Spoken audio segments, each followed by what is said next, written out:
Justin, why don't you start us off with Tywan? So on just basically, you come into the season basically. What are some biggest things you want to focus on? Where do how much have you sort of like reevaluated your game from last year, and where are the areas that you want to be a better player? I feel like all areas, I could be a better player. You know, putting the team first is like the most important thing in my eyes. And like, as long as I get my stuff together in the off season, getting the guys back together, working with them, you know, fixing errors like last season, I could just do a lot better, just communicate better, just being more vocal, really.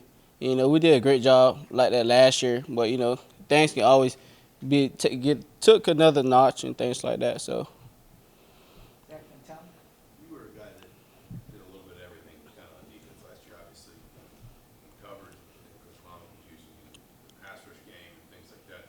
And we talked to Coach Warren yesterday. He said he wants to continue kind of with that versatility, sort of finding guys that can fit a lot of different roles. I mean, what does he kind of talk to you about in terms of maybe how he sees using you as maybe a player that has put that kind of versatility on film already? right, basically the same thing. Playing outside, inside. Playing the nickel back the corner. They need me to cover the slot. They know I can do it. They need me to blitz. Now I got much better than that than my freshman year. So continue the versatility with me. Just showing I can just play any part of the field. And just get the job done for the team. And yeah. Tom and then Kevin? When you got here 2 years ago, you talked a lot about what Coach Allen had told you could happen when you got here. And a lot of that is starting to come to fruition. Yes, sir. Still a long way to go. When you look at the start of your junior year, All right. when you look at the start of your junior year and to where this program is, what do you take into what this year could be for you, and how important is that to continue this ascension? Besides me, it could be special for the whole organization. For the team itself. I always expected this and coming to my freshman year. Just believing, and we have a different mindset this year. We expect to go win one game at a time. We're not going to the game with no doubt in our mind. Because I don't always say you have more negative thoughts than more positive thoughts going throughout your day. So, we get better every day, thinking positive, expecting to win every day. And we're just changing the program around. And people can see it. We're doing it in a humble way, put God first. And we're just going to keep our head low and keep winning. Kevin and Jim? You look a little stronger this year, and I don't know if that's by design. And you always played physical last year. You had a few sacks, but I mean, just how do you think maybe even that increased muscle or physicality will help kind of facing the Big Ten receivers in coverage too? We have a great scrim coach, scrim staff. From Coach Webman on down. We took a lot of time. Figuring out what I need, the body mass. They had guys coming in, measure everything. I ate, 4 to 5 times a day. Hydrated. Sleep well.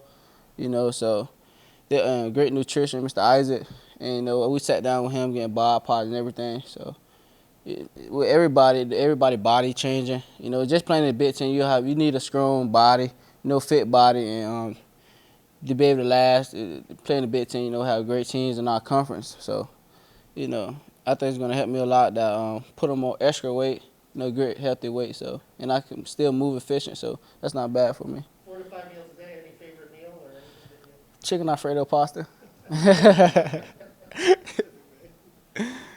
Jim? I remember talking to you 2 years ago, like a few seats away, and you talked about you didn't come up here 18, 19 hours, however far it was. How much pride do you carry for what is going on right now? You've been kind of a Pied Piper.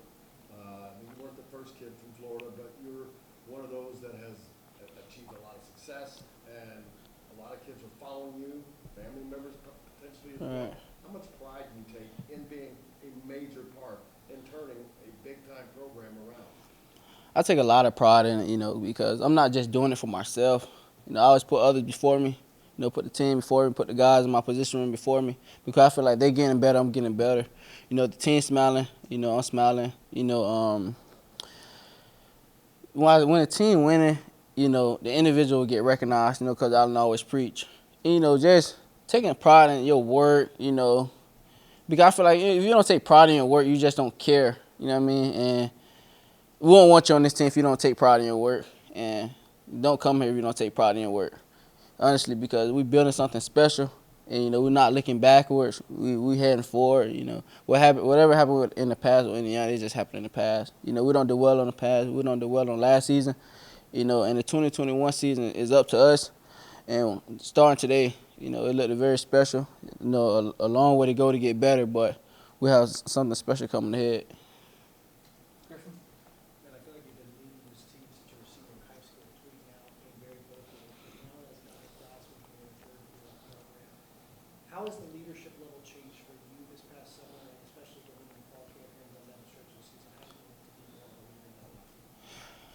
Well, you know, each season I feel like I grew as a young man. You know, I always came in with a mature mindset. You know, just getting the guys to trust me my freshman year. Then my sophomore year, you know, the guys trust me a lot more. You know, just being more a leader, being more vocal. Because you can lead by example, but sometimes that's not good enough. You know, you have to let guys know, you know, pick it up. You know, you did a great job. You know, you have to, you know, excuse my language, but you have to rip his ass when it's time to rip his ass, honestly. You know, so, and with that, leadership grew because the coaches don't have to do it. You know, it took Michael Pennis, Tafra Fogel, Raheem Blaine. It took those guys that the coaches don't have to say nothing. It took me, including myself, you know, and the coaches don't have to be leaders for us no more. You know, the coaches just extra. You know, they just call a play call. They have guys that they can trust. The coach the younger guys up. We can call our own meters. You know, so the program grew a lot. All right, thanks, Taiwan. No problem. Thank y'all for having me.